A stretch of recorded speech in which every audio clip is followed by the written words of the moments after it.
El título del sermón, mis hermanos, es Revestidos de Cristo en nuestras relaciones. Revestidos de Cristo en nuestras relaciones. Recordarán que hemos venido viendo a partir del capítulo 3 cómo Pablo nos empieza a dar ordenanzas e imperativos, pero él justamente abre el capítulo 3 diciéndoles: si ustedes han resucitado con Cristo, busquen las cosas de arriba. Todos aquellos que hemos venido a Cristo, que hemos sido unidos a Él, hemos dicho que ahora nos podemos revestir de ese nuevo hombre y vivir las virtudes del Evangelio. Es por eso que estamos retomando en esta predicación desde el versículo 17. El pastor Carlos ya habló un poco de este versículo la semana pasada. Pero este versículo 17 actúa como encabezado o como la base para todo lo que Pablo nos va a dar de imperativos a partir del versículo 18. Si la paz de Cristo reina en nuestros corazones y si su palabra habita permanentemente en nosotros, Pablo dice ahora en el versículo 17, todo lo que hagan de palabra o de hecho, háganlo en nombre del Señor Jesús. Aquellos que Cristo ha salvado por la fe, que han nacido de nuevo, ahora podemos hacer esto, podemos hacerlo todo para su gloria y para su nombre. Y déjeme traer esta ilustración. Si tú sales a la avenida y te atropella un carro a 200 kilómetros por hora, te impacta, tenlo por seguro que tu vida no va a ser la misma. Va a haber cambios visibles en tu vida, ¿verdad? Heridas, operaciones, o quién sabe si puedas volver a caminar. Va a ser algo visible, no vas a poder decir, ay, pues creo que algo me pasó, creo que sufrí un accidente. No, va a haber un testimonio visible en ti de que algo te pasó. Y esa es la misma ilustración cuando somos alcanzados por Cristo. No podemos decir, sí, creo que Jesús es el Hijo de Dios. No, si has sido impactado, si has nacido de nuevo, tu vida muestra un cambio. No es solo decir creo, sino que reina Cristo en tu corazón, que Él gobierna. Es por eso lo que quiero que veamos esta tarde con este pasaje es que en Cristo nuestras relaciones más íntimas o más cercanas son transformadas. Es por su poder, es por lo que Él ha hecho en nosotros que van a sufrir un cambio en nuestras relaciones. Vamos a ver 3 puntos en este mensaje y el primero de ellos es un matrimonio en Cristo. El número 2 es la paternidad en Cristo. Y el número 3, el trabajo en Cristo. Predicar este pasaje nos presenta un reto, mis hermanos, porque el reto es no solo hablar de moralismo, no solo hablar de conductivismo, de que nuestro comportamiento externo cambie, que hagamos acciones en nuestras fuerzas, sino que veamos cuál es el poder que obra en nosotros para poder vivir de esa manera. Como seres humanos tenemos esa tendencia muchas veces, solo saber qué necesito hacer, dame las órdenes o los imperativos y yo me encargo, ¿verdad? Hay veces que decimos, no, tengo que leer toda la Biblia, mejor nada más dime los 5 consejos para que mi matrimonio cambie. O dime los 3 errores más comunes de la paternidad y entonces yo los evito y listo, ¿verdad? Ahora sí puedo estar tranquilo, puedo caminar en paz, pero el Señor no obra así. Obra a través de un cambio de corazón interno para que ahora nosotros podamos vivir de acuerdo a esto que nos va a traer Pablo. Así es que nuestro primer punto es un matrimonio en Cristo. Y Pablo empieza a dar una serie de mandatos que son totalmente contraculturales. Ellos estaban en esa época del Imperio Romano y la mujer era propiedad del esposo. No tenía derechos legales. No tenía, como se dice, ¿verdad?, ni voz ni voto. Los hijos igualmente eran propiedad de los padres.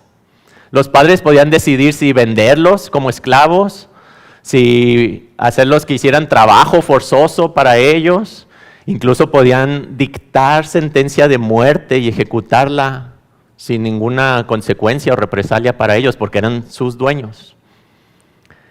Y bueno, si esto era con los miembros de la familia, ya se imaginarán, ¿verdad?, con los esclavos o los siervos. 0 derechos, 0 privilegios. En la actualidad, mis hermanos, no dejan de ser estos mandatos algo contracultural. Vivimos en un mundo en el que te grita y te llama a que vivas feliz, ¿verdad? A que des rienda suelta a tus emociones, a tus sentimientos. Si para ti esto es amor, entonces está bien, puedes hacerlo, ¿verdad? Si esto te hace feliz, adelante. Vive al máximo tus emociones o lo que te guste. Versus lo que nos muestra la palabra, vivir en santidad, vivir bajo los estatutos de Cristo y su verdad. Así es que Pablo comienza diciéndoles esta ordenanza a las mujeres. Mujeres, estén sujetas a sus maridos como conviene en el Señor. Es necesario recalcar esto, hermanas casadas. No puedes obedecer este mandato sin el Evangelio obrando en tu vida. Fíjense esto, en 10 versículos que leí ahorita de nuestro pasaje del día de hoy, 8 veces se menciona en el Señor o para el Señor o alguna variante similar. Esto nos habla de que debemos vivir toda nuestra vida a la luz de Cristo y de su enseñanza. Hemos visto en el libro de Colosenses cómo Él es supremo, sobre todo cómo Él es Señor. Y entonces esto vamos a ver el día de hoy, ¿verdad? Su señorío abarca todas las áreas de nuestra vida, todos nuestros roles, relaciones, actividades. Vemos claramente en la Escritura que es un mandato para la mujer, la esposa casada. Pablo no le dice al esposo, mantén sujeta a tu esposa, ¿verdad? La esposa debe vivir de esta manera, con esta convicción, como vamos a ver. Pero primero quiero que veamos lo que no es la sujeción. La sujeción no significa que sea una obediencia ciega, porque el deber primordial de la esposa es hacia Dios. Entonces, si el marido le pide algo pecaminoso o contra la voluntad de Dios, no significa que deba de sujetarse a eso, ¿verdad? No es una obediencia ciega. La sujeción tampoco es pasividad. La esposa no es un 0 a la izquierda en la relación, no están llamadas a suprimir su creatividad, su iniciativa, sus dones. Vemos en la Escritura un muy buen ejemplo en Proverbios 31, ¿verdad? La mujer virtuosa. Esta mujer era activa y talentosa y usaba sus dones para bendecir a su esposo y a la familia sin socavar la autoridad del esposo. Están llamadas las mujeres casadas a ser un equipo con el esposo. No obediencia ciega, no pasividad, usar sus dones, pero tampoco es inferioridad. La sujeción no significa inferioridad. Es una cuestión de roles, pero no significa que sea inferior al esposo en dignidad, en valor, en capacidad o en inteligencia. Sabemos muchas veces que las mujeres nos sobrepasan en muchas áreas de estas. Son preparadas, son espirituales, muchas veces hay más mujeres en las iglesias que hombres. Entonces no es inferioridad, así como nos lo muestra la Escritura. Cristo no es inferior a Dios el Padre, pero Él se sujetó a Él al venir a la tierra, al dejar su trono, a obedecer voluntariamente. Así que, ¿qué es lo contrario a la sujeción? La sujeción, lo que es contrario a la sujeción se puede ver como rebeldía, como resistencia, una independencia desafiante. Es una actitud, ¿verdad?, del corazón que dice, no quiero someterme, no quiero seguir el liderazgo. Esposa, ¿qué te caracteriza más en tu relación con tu esposo? ¿Qué pueden ver otras personas de ti mayormente? ¿Sujeción o rebeldía? ¿Pero qué es la sujeción? La sujeción es colocarse voluntariamente bajo la autoridad. Todos nosotros estamos bajo sujeción de alguna autoridad, ¿verdad? Tenemos autoridades civiles, los gobiernos, hay autoridades en los trabajos, en las escuelas, en el hogar, en la iglesia, etc. En este caso es colocarse voluntariamente bajo la autoridad del esposo, pero hay algo muy importante que dice el versículo, que es como parte de su obediencia a Cristo, dice Pablo, como conviene en el Señor. El pasaje paralelo en Efesios 5 también les habla a las mujeres y les dice que estén sometidas a sus propios maridos como al Señor. O sea que primeramente tú, esposa, entregas tu vida y te sometes al Señor, lo quieres obedecer, para después colocarte voluntariamente en sujeción a tu esposo. Por eso es tan importante, porque te quita la vista de que tú puedes decir, no, es que sí se lo merece o no se lo merece, o es buen esposo o no es buen esposo, o me hace o me dice, o cree o no cree. Pone tus ojos o tu vista en Cristo. Él merece nuestra obediencia, entonces te sujetas a tu esposo como al Señor o por honrar al Señor. Parte de la sujeción es que la esposa apoye y respete a su marido, afirmar su autoridad. Muchas veces el esposo da una instrucción a los hijos y la esposa la cambia, ¿verdad? Y dice otra cosa. No es cierto, no le creas, mejor hagan esto. Eso no es sujeción, no es afirmar, no debe ser algo forzoso, sino una cuestión de convicción en tu corazón. Muchas veces las esposas van con las amigas y se quejan, ¿verdad?, amargamente del esposo. No, es que esto hace o no hace o me dice. Eso no es sujeción. O con los hijos, ¿verdad? Es que tu papá no resuelve nada, o no me cuida, o no provee, o etcétera. Eso no es sujeción. Cuando el esposo propone cosas y la esposa le lleva a la contraria constantemente, eso no es sujeción. Sujeción se vería como seguir su liderazgo en lugar de resistirlo. Respetar sus decisiones en lugar de juzgarlas. Cooperar activamente con él para que el hogar funcione. Y como decíamos, ¿verdad?, no estamos hablando de cosas pecaminosas, donde ahí sí no tendríamos que seguir. Pero en cosas normales del día a día, muchas veces nos quejamos, o las esposas se quejan del esposo. Pues yo tengo aquí una pregunta: ¿qué tanto oras por tu marido?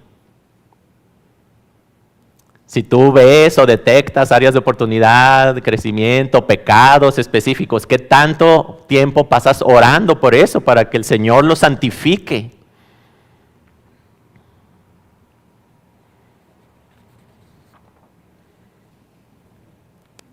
A veces, como esposos, como hombres, pensamos, no, pues es que a nosotros nos toca la parte más difícil, ¿verdad?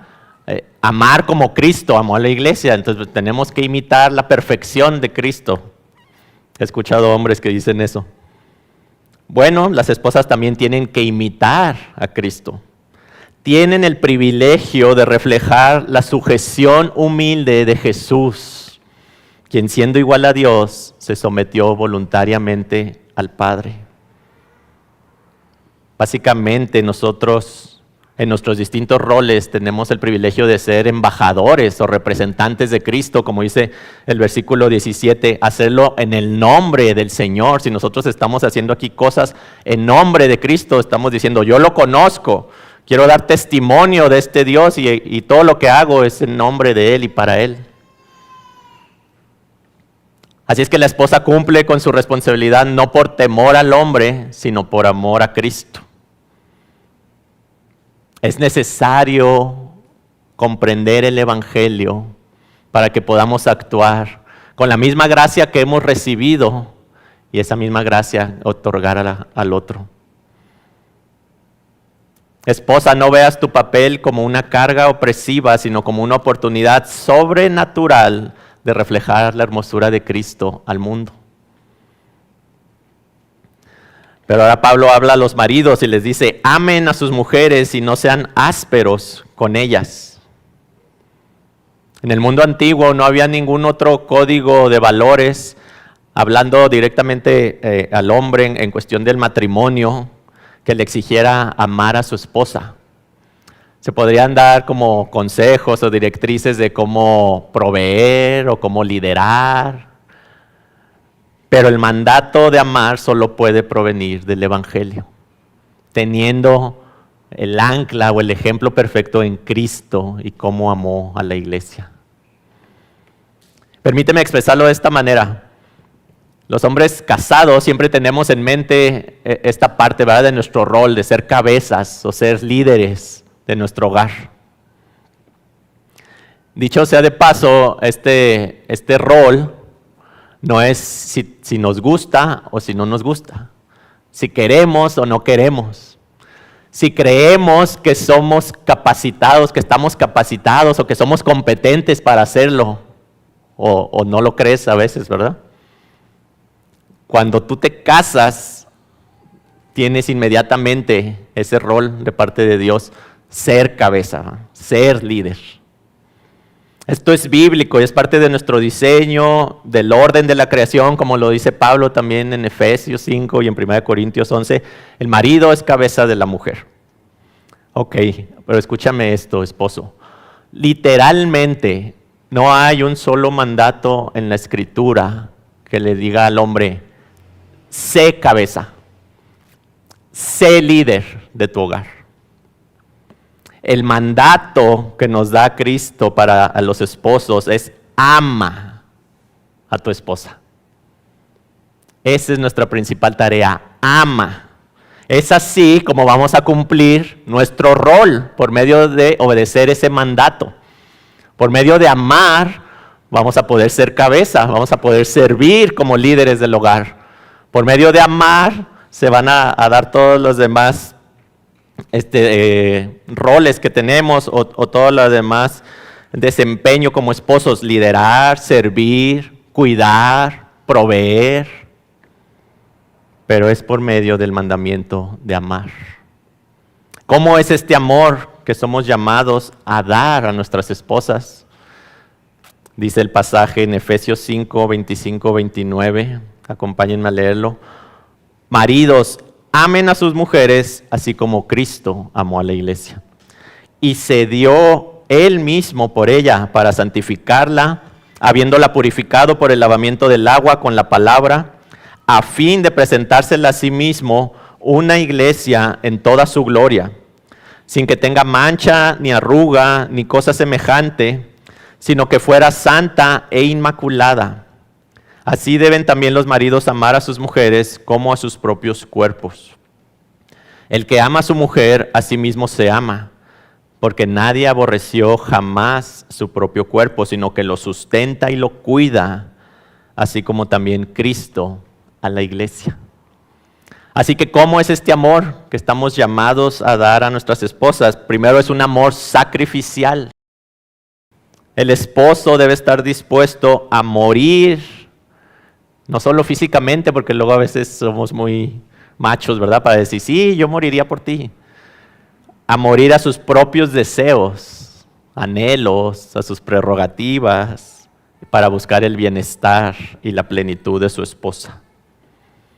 Así como Cristo se sacrificó en la cruz por nosotros para que podamos llegar a la gloria eterna, así los esposos somos llamados a sacrificarnos por amor. Dice el autor Gary Ricucci que el verdadero amor es costoso. Jesús no solo dio algo que él tenía, se dio a sí mismo. Ese es el verdadero amor, sacrificial. Se oye muy bonito, ¿verdad? Esta parte de morir por ellas, pero no tanto cuando decimos morir a nuestras comodidades. Y decía un pastor que en consejería, el esposo le decía, no, yo la amo, yo podría morir por ella. Y entonces la esposa voltea y le dice, sí, entonces ¿por qué te cuesta tanto sacar la basura cuando te lo pido, verdad? Porque no queremos morir a nuestras comodidades, ¿verdad? Eso no, eso sí está muy difícil. No solo es sacrificial, sino amor voluntario también. Dice la palabra que se dio Él mismo por ella, Cristo por la iglesia. Nadie lo obligó, Él tomó la iniciativa para dejar su trono y venir y pagar el precio por todos nuestros pecados, derramando su sangre en la cruz, voluntariamente. Así que también en este caso la mujer no está llamada a forzar al marido, ¿verdad?, que la ame. Esto es una obra del Espíritu que nos da convicción en nuestro ser de amar como Cristo nos ama.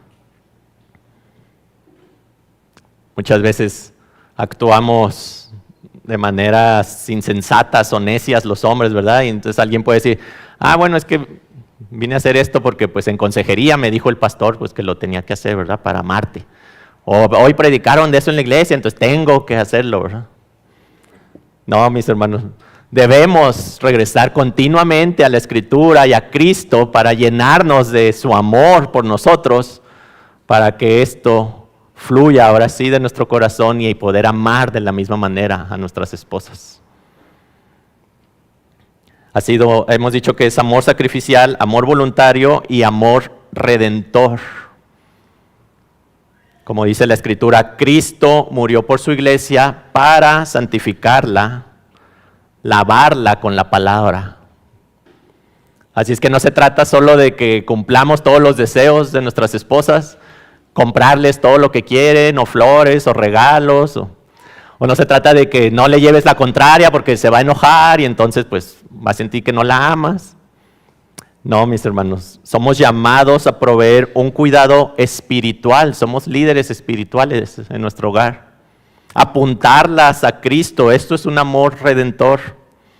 Hablarles la verdad en amor acerca de sus pecados o sus fallas. Interesarnos en su vida devocional. ¿Cómo está tu vida con Cristo? ¿Cómo lo has estado buscando? ¿Qué te ha estado mostrando en la Escritura? Somos llamados a recordarles o predicarles, si no conocen a Cristo, el Evangelio. Y Pablo dice aquí en Colosenses que no sean ásperos con ellas. Somos llamados a cuidarlas como a vaso más frágil, dice la Escritura. Y aquí en Efesios también leíamos cuidado y sustento como a nuestro propio cuerpo. Como a nosotros nos gusta cuidarnos, también nosotros debemos hacerlo con ellas. Sustentar, protegerlas con delicadeza, proveyendo para sus necesidades físicas, pero también espirituales. Como nosotros, debido a nuestra naturaleza de hombres, somos más rudos, menos emocionales. Muchas veces las tratamos como si esto no importara, ¿verdad? O hacemos de menos esta parte emocional, o ya no es para tanto, ya no te enojes, ya. No, mis hermanos, somos llamados a cuidarlas, a cuidar su corazón, lo que sienten, lo que piensan, para la gloria de Cristo. Para cumplir esta tarea, los esposos debemos mantener una perspectiva del Evangelio. Recordar, como decía Pablo, somos el primero de todos los pecadores. Así que solo cuando Cristo es central en nuestras vidas, nosotros podemos también dar ese amor que hemos recibido, dar esa gracia con la que Cristo nos trata a nosotros, nos perdona, nos cuida. Solo así vamos a poder vencer el orgullo o el egocentrismo, que es muy natural en los hombres y destruye las relaciones matrimoniales. Pero este pasaje también nos habla de otro tipo de relación, Veamos qué dice Pablo acerca de la paternidad. Ese es nuestro segundo punto, la paternidad en Cristo. En el versículo 20 les dice: hijos, sean obedientes a sus padres en todo, porque esto es agradable al Señor. Así es que ahora me voy a dirigir a ustedes, hijos, sobre todo a los que viven todavía en el techo con sus padres, en el mismo techo. La relación entre padres e hijos no es solo una relación biológica o social, es una imagen de la relación entre Dios Padre y el creyente. Así que en la Escritura encontramos la motivación y fundamento para que ustedes puedan obedecer a este mandato. Dice Pablo: esto es agradable al Señor. Jóvenes, el cumplimiento de este mandato no es una regla que inventó la sociedad, o no es porque mis papás me cuidaron desde chiquito y entonces ahora tengo que obedecerlo, o porque me van a castigar o me van a quitar algún beneficio que tengo. Obedecer a tus padres es un acto de adoración. Dice Pablo: esto agrada al Señor. En el pasaje paralelo en Efesios 6 les dice que obedezcan a sus padres porque esto es justo.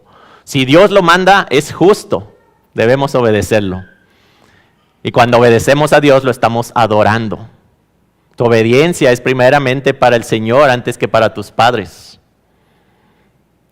La palabra obediencia literalmente significa estar bajo una voz. Es como en el ejército, ¿verdad? Dan una orden, el coronel, y todos los demás obedecen. Esto implica escuchar con atención a quien tiene autoridad para luego cumplir lo ordenado. Y el pasaje dice obedecer en todo. En todo lo que manden los padres requiere nuestra obediencia. Y obviamente la única excepción es si demandan algo en contra de la palabra o la voluntad revelada de Dios. Pero en nuestra casa siempre les decíamos a nuestros hijos: la obediencia es inmediata, completa y de buena gana, o con buena actitud, ¿verdad? Es inmediata, ¿verdad? Porque si no, se da una orden y si la van a obedecer la siguiente semana, pues ya no se necesitaba, ¿verdad? En ese momento.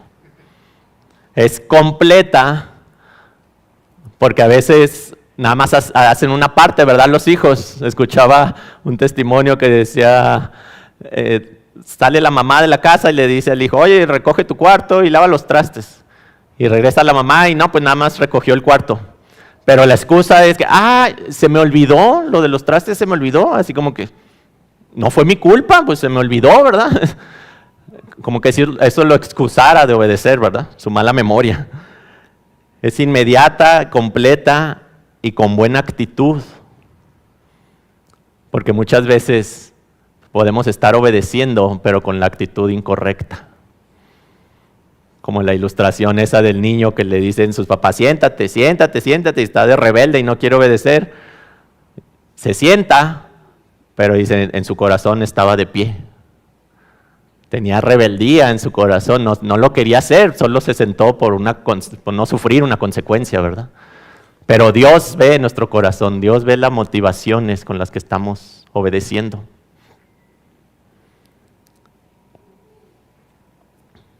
Ahora, aun cuando tengan padres no creyentes, algunos jóvenes, los padres merecen honra y obediencia independientemente de la fe de sus padres. Los hijos creyentes con padres incrédulos deben de evitar comportarse de manera arrogante o contenciosa, ya que esto va a levantar barreras para el evangelio. Su buen testimonio como hijos puede obrar en el corazón de los padres para que conozcan a Cristo. Y esto es lo mismo, ¿verdad? Cada que la palabra nos manda a obedecer una autoridad, ya sea los gobiernos, ya sea los padres, ya sea los pastores, ya sea cualquier autoridad, todas esas autoridades son no perfectas, incompetentes de alguna manera, ¿verdad? No van a ser perfectas ninguna autoridad aquí en la tierra y aún así el mandato persiste. Obedezcan a sus padres. Entonces no es porque sean perfectos, sino porque Dios es digno de nuestra obediencia. Y muchas veces, jóvenes, la lucha en sus corazones para obedecer es por la idolatría que hay en nosotros. Nos amamos más a nosotros mismos que a Dios. Todo ser humano viene a este mundo creyendo una de dos mentiras o las dos. Que somos autónomos, o sea, independientes, que nadie nos tiene que decir reglas, no queremos hacer lo que queramos con nuestras vidas. Pero la otra mentira que también creemos es que somos autosuficientes, que nosotros sabemos todo lo que tenemos que hacer. No necesitamos consejo de nadie, ¿verdad? Entonces muchas veces los jóvenes actúan así. No me pongas más reglas o normas y no me digas qué hacer, yo sé lo que tengo que hacer. Hijo, necesitas acercarte a Cristo. Solo el Evangelio es la única manera de no creer estas mentiras de la autonomía, la autosuficiencia. No es por medio de portarte bien, no es por medio de sacar buenas notas o titularte, no es por medio aún siquiera de servir aquí en la iglesia que tu corazón es transformado, es por medio del Evangelio.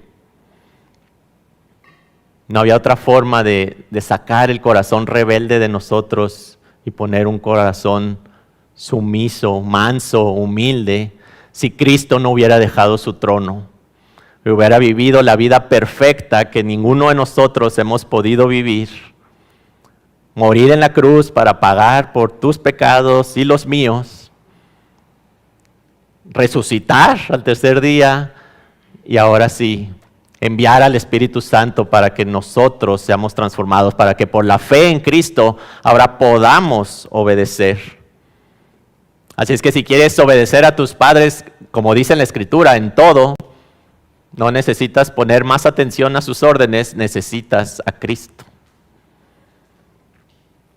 Pero también Pablo les habla a los padres y les dice, no exasperen a sus hijos para que no se desalienten.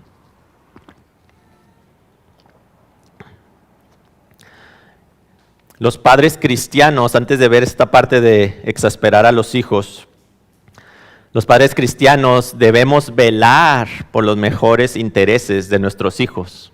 Y esto no significa que lo principal sea pues que tengan una buena educación o la mejor universidad o que tengan todo lo material y nunca les falte nada. Velar por los mejores intereses para nuestros hijos es transmitirles la fe en Cristo. Que ellos puedan desarrollar una cosmovisión bíblica. La palabra cosmovisión es básicamente la manera de ver el mundo. Que ellos puedan desarrollar la manera de ver el mundo que nos dice la palabra, lo que nos muestra la Escritura. Jesús dijo, ¿de qué le sirve al hombre ganar el mundo entero si perdiere su alma? Así es que como padres debemos apuntar los corazones de nuestros hijos a la gracia de Cristo que perdona nuestros pecados y nos transforma por medio del Evangelio. Y esto lo podemos hacer mediante la instrucción y la corrección. Todos nacemos con esta naturaleza necia y pecaminosa. Nuestra labor como padres es ayudarlos, no corrigiéndolos de maneras severas o duras, sino como un acto de amor. De hecho, la palabra en Proverbios describe que cuando los padres no corrigen en absoluto a sus hijos, es como si los odiaran. Dice el proverbio, el padre que no reprende o disciplina a su hijo lo aborrece. Pero no son buenos ninguno de los extremos, mis hermanos. Ni un dominio forzado, solo reglas y una disciplina rigurosa, tipo militar. Pero por el otro lado, una falta total de disciplina, ¿verdad? Un desinterés por lo que hagan nuestros hijos y a ver cómo les va. Debemos dosificar la disciplina, por un lado, y el ánimo por el otro lado, en partes iguales. Pero algo importante es que si tú, como papá o mamá, no tienes una relación con Cristo, ¿cómo vas a enseñar a tus hijos a tener esta relación? Solo los padres que se deleitan en Dios son usados como instrumentos en la vida de sus hijos para que ellos también aprendan a conocer y a deleitarse en Cristo. Así que es más fácil que le digas a tu hijo que lea la Biblia cuando él te ve que estás haciendo tu devocional, cuando él te ve orando, cuando él te ve buscando al Señor. Es más fácil traerlo a la iglesia con gozo si te ve a ti viniendo con gozo y con alegría el domingo, teniendo una relación cercana. Si no tienes una relación con Cristo, va a ser mucho más fácil que exasperes a tus hijos, como dice el pasaje. Y ahora sí el mandato dice, no exasperarlos para que no se desalienten.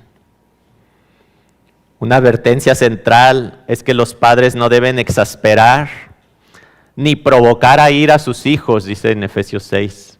Y eso es lo que significa exasperar, provocar, irritar, frustrarlos, quebrantar su espíritu.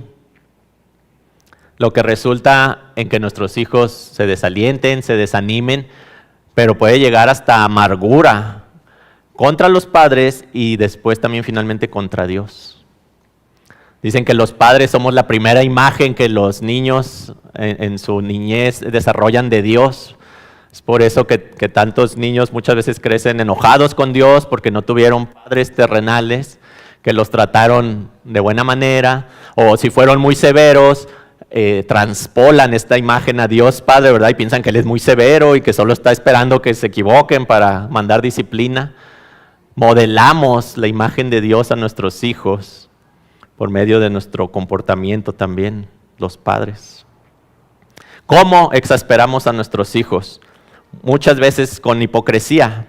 Les exigimos un estándar de santidad que nosotros mismos no cumplimos, ¿verdad? Les exigimos que hagan cosas que nosotros no hacemos. Eso los exaspera.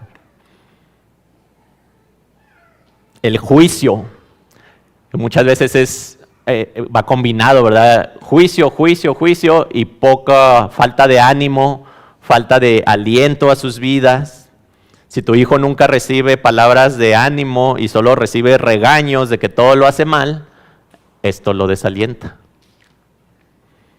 Debemos de estar ahí con ellos, animándolos, exhortándolos, diciéndoles lo que hacen bien, las evidencias de gracia en sus vidas, para que cuando les traigamos una disciplina o una corrección, ellos lo reciban sabiendo que hemos estado cuidando también su corazón en otras áreas y animándolos, y ahora vemos algo que necesitan corregir.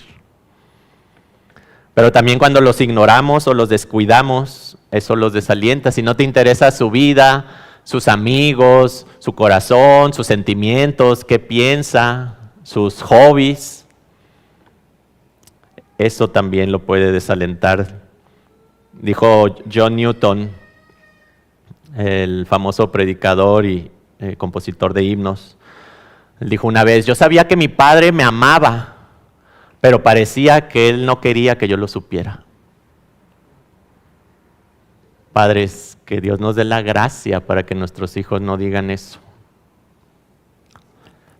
Y mira esto que dijo Paul Tripp, que va a aparecer aquí en pantalla. Cada vez que tu autoridad es ejercida de manera egoísta, idólatra, impaciente, abusiva o condenatoria, no estás siendo parte de lo que Dios está haciendo en la vida de tu hijo. Estás estorbando su obra. Porque no estamos modelando el carácter de Cristo. No estamos modelando la gracia. Estamos estorbando lo que Dios quiere hacer en la vida de nuestros hijos. En resumen, como padres debemos ser seguidores fieles de Cristo, que mediante la instrucción, la corrección y sobre todo mediante el Evangelio, guiemos a nuestros hijos a refugiarse en el único Padre perfecto que está en los cielos. Y por último veamos el tercer tipo de relación que vivimos muchos creyentes a diario, el trabajo en Cristo. Pablo les habla a los siervos ahí en el versículo 22 y les dice, obedezcan en todo a sus amos en la tierra, no para ser vistos como los que quieren agradar a los hombres, sino con sinceridad de corazón, temiendo al Señor.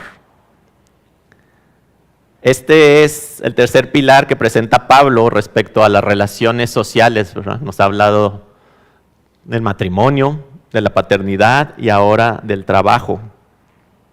Y algo que la Escritura muestra muy claro acerca del trabajo es que no es un mal necesario, como a veces se le ha dicho. El trabajo existía desde antes de la caída en el Edén. Y obviamente después de la caída en pecado del hombre todo se distorsionó y ahora el trabajo se volvió difícil, pesado, duro. Precisamente hablando de las relaciones, es algo de lo que vuelve pesado el trabajo, las relaciones con otras personas también pecadoras. Pero es otra área donde el creyente tiene la oportunidad de crecer en el Evangelio, reflejando la imagen de Dios y el señorío de Cristo en lo ordinario de nuestras vidas. Recordemos que en ese tiempo los siervos o esclavos eran considerados como cosas o herramientas de sus amos.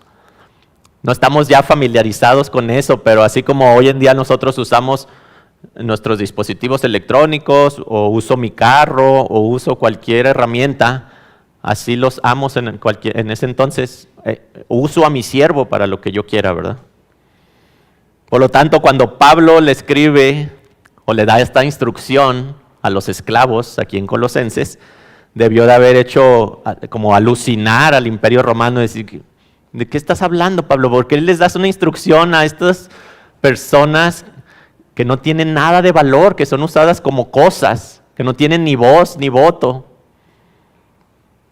Pero Pablo nos deja ver que en Cristo todas las personas importan, tienen dignidad, tenemos valor, fuimos creados a imagen y semejanza de Dios. Y ahora Pablo les da un mandato y no es simplemente lo que ya tenían que hacer o lo que estaban obligados a hacer, ¿verdad? Que trabajaran para sus amos, que los obedezcan. Pero él los apunta al verdadero propósito por el cual deben hacerlo. Y en el versículo 23 les dice, ¿cómo para el Señor?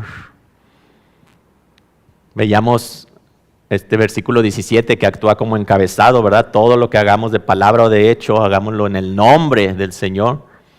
Y Pablo les vuelve a recordar aquí, esto es como para el Señor, no para su amo terrenal, no si es bueno o si es malo, ustedes viven para alguien más. La enseñanza central aquí, ahora para nosotros que ya no hayamos esclavos, por lo menos aquí en nuestra sociedad, pero somos jefes y empleados, ¿verdad? O dueños de las empresas y empleados. Es que detrás del jefe humano, el cristiano sirve a Cristo, sirve a su Señor en los cielos. Esta perspectiva cambia toda la naturaleza de nuestro trabajo. No servimos para una empresa o para un hombre, servimos para el Rey del universo. Por eso dice Pablo, no para ser vistos como los que quieren agradar a los hombres. Los cristianos no debemos de trabajar bien solo cuando el jefe nos supervisa, o no solo porque queremos quedar bien y ahora vamos a lograr un ascenso. No solo trabajamos por el pago que nos dan. Nuestro deber es trabajar con un corazón sincero como para el Señor. Esto quiere decir mantener un mismo estándar siempre, seamos vistos o no seamos vistos.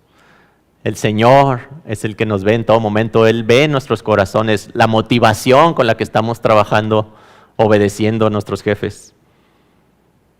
Somos llamados como creyentes a trabajar de manera honesta, a no mentir, a trabajar de manera íntegra, a servir en nuestros trabajos. Muchas veces no, yo tenía estas 3 tareas y ya las cumplí y olvídense de que mueva un dedo más, ¿verdad?